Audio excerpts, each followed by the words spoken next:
Moi, je suis une artiste en art visuel. J'ai une pratique artistique qui date de plus de 35 ans.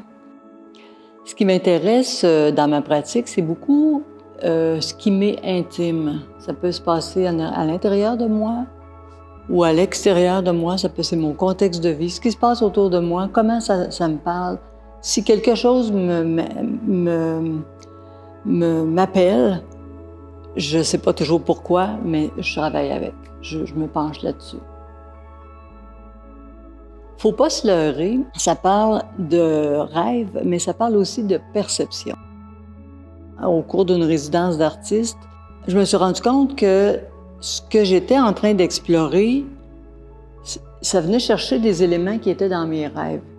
Puis j'écrivais mes rêves à cette époque-là parce qu'une prof d'université m'avait dit un jour, ne pas s'occuper de ses rêves, c'était comme de ne pas ouvrir son courrier. Donc, la personne curieuse que je suis voulait aller voir qu'est-ce qui se passait dans mes rêves, parce que je rêve énormément. L'exposition présente 3 corpus, dans le fond. Il y a les tableaux, qui sont des monotypes à l'acrylique sur des papiers chinois-japonais. Ensuite, il y a une installation que j'ai appelée « Silhouette », qui présente des objets en 3D, qui font un peu le pont entre le rêve et la réalité. Puis, il y a une vidéo aussi avec ça que j'ai appelée « Impression », qui donne une autre lecture.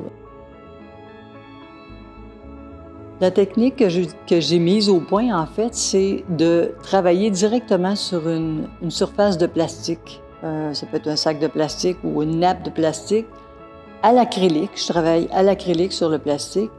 Et une fois que j'ai le dessin qui fait mon affaire, je mets, pour pouvoir le transférer sur papier, je dois mettre une couche de médium acrylique et par la suite, ajouter mon papier, le laisser sécher.